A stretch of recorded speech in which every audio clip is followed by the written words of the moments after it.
Pensa que a gente vai ter agora um probleminha aqui de otimização, né, discreta agora. No primeiro caso, ó, o que eu vou ter? O meu x aqui pertencendo aos inteiros. Então, as variáveis difíceis, as chatas, as que vão ficar no mestre de Benders lá, são as inteiras e o subproblema é contínuo. Nesse caso, então, é a mesma ideia. Vocês vão fazer os mesmos passos, tá? Nada vai mudar. Por quê? A x aqui eu vou fixar, só que a diferença é que para resolver esse mestre aqui, por enquanto, né, para fazer decomposição, teoricamente é a mesma coisa. Para resolver esse mestre, é só eu pedir que o x seja inteiro. Uma vez que eu conseguir esse x inteiro, é ele que eu vou mandar lá para o meu subproblema, e o subproblema é a mesma coisa, eu consigo, né? Como ele é linear, vou fazer o dual dele, vou trocar por pontos e raios extremos, se tiver um raio extremo eu volto com ele, um ponto extremo, enfim, é a mesma ideia. A única diferença no mestre é que isso tem que ser inteiro. Uma forma direta de implementar isso, tá? Uma forma simples, é uma forma que o pessoal fala, é uma forma naiva aí, tá? Uma forma um pouco ingênua. Você vai resolver cada um desses problemas mestre aqui, ó, cada um desses, né? Óbvio, como subconjunto aqui, o problema mestre de Benders, iteração 0, 1, 2, como um problema de programação inteiro. Aplica um branch bound, um branch cut aí, em cada problema mestre, ou seja, em cada iteração da Benders, você vai resolver um problema de programação inteira. Isso daí é pesado. Tá? Por que é pesado? Porque, poxa, resolver um problema de programação inteira pode ser difícil. Você vai ficar lá, vai demorar 2 horas para achar uma solução ótima de uma iteração do problema mestre, né? De uma iteração de Benders, ou seja, de um problema mestre de Benders. Aí que o pessoal começou a fazer recentemente uma coisa que a gente chama de branching Benders cut. A gente vai fazendo tudo meio junto, tá? Tanto a geração dos cortes de Benders quanto a ramificação na árvore branching bound. Aqui era o seguinte, né? Eu estava lá no Benders, né? Nesse primeiro caso aqui, ó. Eu vou, né, ter que resolver o problema mestre de Benders lá, sei lá, na iteração K. O que eu tinha que fazer para resolver ele? Um branching bound inteirinho lá, um branching cut, tá? Não ia parar nunca. Bom, uma hora eu paro, né? Mas imagina, é um MIP, é um problema que vai levar aí um tempo, né, considerável. Para depois isso me dar um X, que aí depois ia me dar os cortes, que aí sim, né, que eu ia lá do problema mestre de Benders aqui, K mais 1, que aí de novo vai para um branching bound e fica nessa coisa. Aqui não. Eu começo aqui com o problema mestre de Benders 0, relaxado, sem integralidade. Vou gerando corte de Benders, normal, com o X relaxado. Em um momento eu paro, não está valendo mais a pena. Eu paro e ramifico. Aqui eu vou ter x3 igual a 1, x3 igual a 0. Nessa ramificação, eu vou ter o problema mestre de Benders agora 1. Ou seja, continuo Benders, continuo gerando corte de Benders com essa ramificação. Aqui mesma coisa, problema mestre de Benders 2. Então agora dentro dos nós eu vou ter o Benders. O Benders para o problema com x relaxado. Por quê? Esses caras eu posso fixar, ou eles vão virar limitantes, mas é uma mistura aí. Aqui, ó, o MIP estava, né, no nível dentro do Benders. Para resolver uma caixa aqui, né, um mestre de Benders, eu usava um MIP sozinho. E quando eu estava usando aquilo, eu não girava mais cortes de Benders. Aqui não. Aqui eu vou fazendo tudo aos poucos e junto, tá? E aí, isso daí funciona bem melhor, tá? Bem melhor. A forma mais eficiente de implementar isso é usando aquelas funções do tipo callback, do Cplex, tá? São funções que você pode lá falar para o Cplex qual que vai ser o corte que ele vai inserir. O Cplex tem um monte de cortes lá, né? O Gurob também, um monte de software faz isso, tá? Estou usando o Cplex como exemplo. Qualquer software aí comercial aí, né? Ou não comercial, mas que deixa você usar callbacks. Callbacks são funções que o solver chama. Então você programa, mas em algum momento ele para e chama essa sua função e volta, tá? A execução dele. Uma coisa interessante é que tem uma versão, né, a partir da versão 12.7 do Cplex, ele colocou uma decomposição automatizada de Benders. Você passa o problemão grandão lá, sem decomposição nenhuma, lá o original. Ele pode tanto tentar identificar, né, os bloquinhos, ele mesmo e aplicar a Benders sozinho, ou você pode passar uma anotação, que é o que eles falam aqui, ó. Essas anotações. É um arquivo em que você fala quais são as variáveis que você quer no mestre e quais são as variáveis que você quer no subproblema, em qual subproblema. E eu acho que a única coisa que ele exige aqui, né, é que os subproblemas sejam sempre problemas de programação linear, ou seja, no subproblema não pode ter variável inteira, mas no mestre pode ter. Mas fora isso, ele faz tudo sozinho para vocês, tá? Na ideia original do Benders, ele até cita aqui, ó, um exemplo é programação inteira mista, em que algumas variáveis vão assumir valores contínuos em qualquer intervalo aí, enquanto outras têm que ser somente inteiras. E aí você pode quebrar nesses conjuntos, né? O Benders falou, olha, as difíceis são as inteiras, então tenta fixar elas no problema mestre. E você fixou elas sobre um probleminha de programação linear. Aí lá no subproblema você resolve ele. Ele até cita, ó, o Dantes Wolff, né, para falar um método de solução para programação linear, né, eficiente, aí utilizando estrutura em blocos. É também o de Dantes Wolff, né, porque ele cita aqui que se você tiver, né, uma matriz aí com estrutura em blocos, é que eu sempre falo para vocês, isso daí pode ser uma vantagem. Tem na mesma época mais ou menos, saiu o que a gente chama de método L-shaped, tá? O que é esse método L-shaped? É o Benders, praticamente. Foi numa comunidade um pouco diferente, uma literatura diferente, em controle ótimo, problema de controle ótimo, ou em programação estocástica, e eles vão falar que, eu fiz um método L-shaped. É um Benders. Tá? Só que usa outro nome. E por que L-shaped? Se você lembrar, a matriz lá que a gente aplicou, o Benders tem esse formatinho de L. Aqui era aquela torre lá dos X, né? E aqui era a parte do Y. Então fica nesse formato L. Então por isso L-shaped. Mas é o mesmo. Eles mesmos reconhecem aqui, na seção 2 deles lá, né? Um algoritmo que é essencialmente o mesmo algoritmo desenvolvido por Benders, é descrito, tá? E uma interpretação geométrica aí é dada. E eles citam aqui, inclusive, a gente vai falar também aí, né? Dessa dualidade entre este algoritmo e uma variante aí da decomposição dos algoritmos aí de Dantzig, Wolff. Então, só para, L-shaped Benders é praticamente o mesmo método, eles mesmos reconhecem, mas a literatura aí foi por caminhos diferentes e aí o pessoal foi dando nomes separados. Bom, esse era o caso, então, em que o subproblema é contínuo, mas no mestre, a variável que a gente fixa, ela pode ser inteira. Tem o caso que é o mais difícil de todos, que aí é o caso em que ambas são inteiras ou inteiras mistas, né? Ou seja, você tem pelo menos uma variável inteira no mestre e pelo menos uma variável inteira aí no subproblema. Qual que é a principal complicante? Lembra, aquela função φ, ela está definidinha assim, agora dentro dela tem o y inteiro. Se esse y é inteiro, qual que é a grande dificuldade aqui? Tem duas, prática e teórica. A prática, qual que é? Resolver agora um MIP, né? Então, ou seja, além de ter que resolver um MIP lá no mestre para achar, né? Você até pode fazer o Team Benders Cut, mas para gerar corte não tem como fugir, você vai ter que resolver um MIP. Mas eu tenho um algoritmo especializado aqui, eu faço programação dinâmica, Tá bom, legal. Só que aí tem a dificuldade teórica. Isso daqui é inteiro. E se isso é inteiro, não tem dual. Pelo menos não o dual que a gente conhece, né? A dualidade lá de programação linear, tal, que a gente consegue fazer o dual bonitinho. Não existe um dual trivial para isso. E aí eu não consigo mais usar aquela ideia que era crucial aqui na Benders, que é trocar esse cara pelo dual dele. Se eu não consigo mais o dual, como é que eu vou lidar com a infactibilidade dele? Bem, eu posso pôr um x aqui, que vai fazer como isso daqui, né? Fica infactível.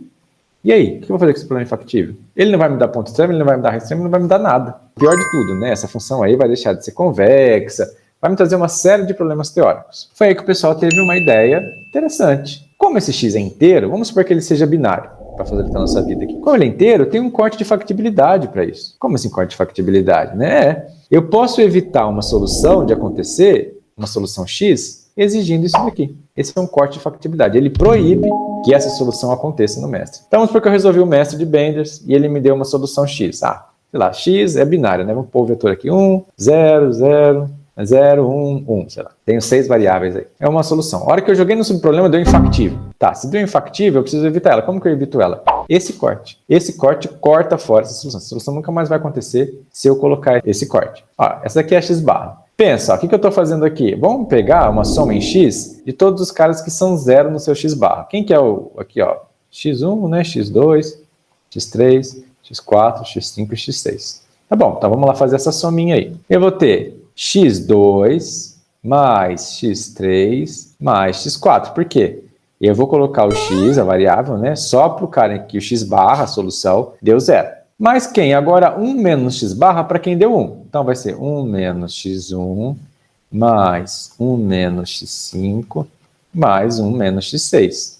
Ele está falando que tudo isso daqui tem que ser o quê? Maior ou igual a 1. Tenta substituir essa solução aqui, nesse cortinho que a gente fez. O que vai acontecer? 0, 0, 0. 1 menos 1, 0. 1 menos 1, 0. 1 menos 1, 0. 0 é maior ou igual a 1? Não. Então, ou seja, eu peguei essa solução e criei um corte que ela viola. Se eu colocar ele no mestre agora, tem como eu achar esse mesmo x aqui de novo? Não tem. Então, mesmo não tendo raiz extremo, pode ser nada disso, o pessoal conseguiu contornar dessa forma. Como uma solução agora é inteira, eu consigo esse corte de factibilidade, que é um corte combinatorial aí, para cortar essa solução específica. E aí ela não acontece mais. Ou seja, para ser uma solução factível, agora alguma coisa que tem que mudar. Ou quem era 0 nessa daqui na x barra, né?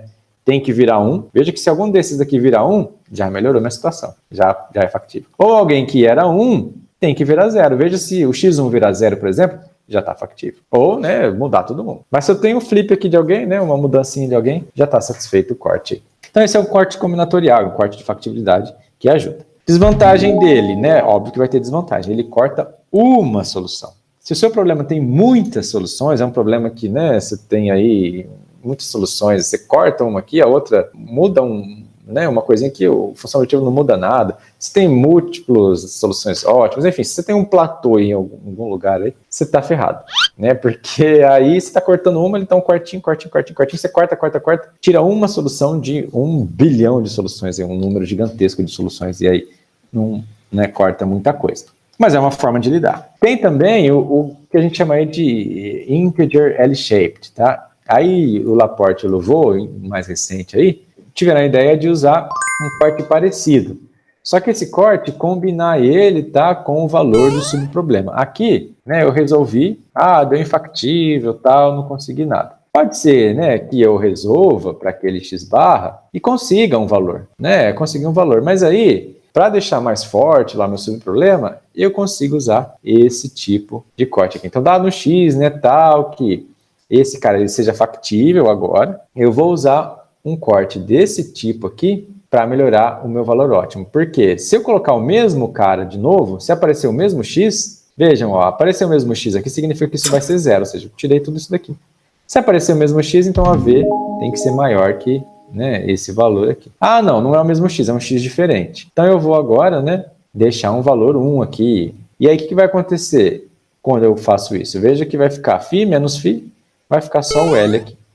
E esse L é um limitante inferior. Se eu colocar esse corte lá no meu mestre, ele ajuda a reforçar aí o meu limitante inferior, tá? Eles provam isso tudo certinho lá. Óbvio, né, que uma saída aqui, só para não esquecer, né, eu posso simplesmente relaxar tudo. Você fala, o meu mestre inteiro, meu subproblema inteiro, todo mundo inteiro, relaxa todo mundo e resolve aqui, né, cara aí relaxado. No caso, né, mantém o inteiro, igual na ideia do Branching Benders Cut lá que eu estava falando para vocês. Mantém o problema mestre inteiro e relaxa só o subproblema. Pode ser também. Aí você pega todos os pontos e raios extremos desse subproblema. Porque agora você pode. Agora voltou a ser um poliedro, contínuo, tal. Antes, pontos e raios extremos da representação não funciona mais aqui. Então, se você relaxar para uma relaxação de programação linear, você continua podendo usar todo o ferramental de antes. Só que isso vai piorar o seu limitante. E aí você consegue um limitante inferior lá para o subproblema. Então, essa φ não fica mais bem estimada, porque você relaxou. Tá? Você relaxou o problema. Falando agora, né, de artigos mais recentes, aí, que é importante para quem for trabalhar com Benders, né, quem tiver interesse em aprender mais sobre Benders. Esse daqui acho que é um dos primeiros artigos que fala sobre, né, Branching Benders Cut, que é essa ideia de embutir Benders na árvore Branching Bound aí, para não ter que resolver toda hora um MIP, né, se a estratégia ingênua lá, né, estratégia simples. Aqui é o Branching Benders Cut. Vai dando cortes de Benders e vai ramificando ao mesmo tempo, ramifica um pouco, gera um pouco de corte, ramifica, gera corte, e assim vai. Deu um boom de Benders aí nos últimos anos, né? Na última década, de 2010 até 2020, aí, o povo usou bastante, tá?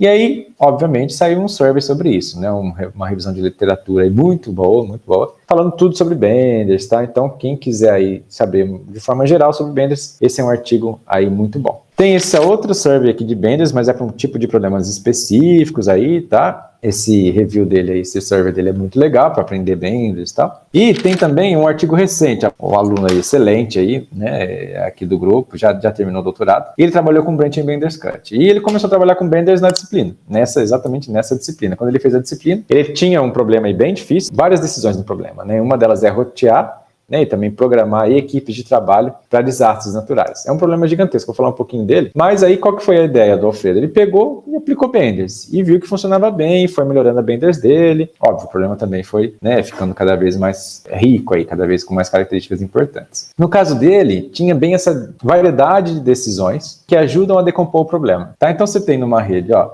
nós danificados, né, que são isso daqui, onde teve, né, problemas, deu um desastre, caiu um tronco lá na pista, a ponte caiu, não consegue passar, tá? Teve uma enchente, um deslizamento, alguma coisa, você não consegue passar. E aí você precisa levar mantimento para as pessoas que ficaram sem alimentação.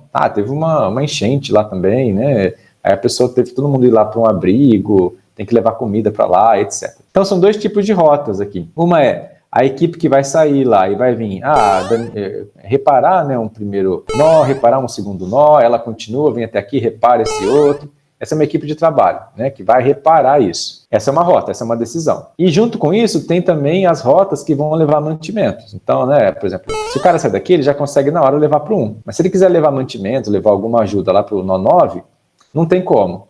Então, ele tem que esperar o cara reparar 18, aí ele passa. Repara 19, ele passa aqui, tem que esperar aí ele já pode entregar para 5. Só que elas têm que conversar, né, do tipo, eu só posso passar depois que a equipe de reparo já passou, né? A equipe de ajuda só pode passar depois que a de reparo fez o reparo mesmo. Então são 2 decisões. Aí o que acontece? No mestre dele, ele deixou essa do reparo, as rotas do reparo. E aí, uma vez que ele achou a melhor forma de fazer o reparo, aí ele passa essa informação para o subproblema. Aí lá no subproblema tem as rotas lá que são, né, as que vão levar as ajudas aqui, tá? Então as que levam lá as ajudas para os nós lá de demanda. Mas aí o reparo você já sabe como foi feito. Pode ser que o reparo não foi o melhor possível, porque ele não sabia no reparo que você tinha que levar a ajuda aqui para o 9 e tal, para o 12 o mais rápido possível. Aí ele volta com uma contraproposta, fala, olha, isso não foi bom porque eu só consegui chegar no 9 3 dias depois. Muda aí a rota. Aí ele tenta fazer outro reparo. Então fica nessa ideia de Benders e funcionou muito bem aí para o caso do Alfredo, tá? Recomendo aí vocês também darem uma olhada no artigo.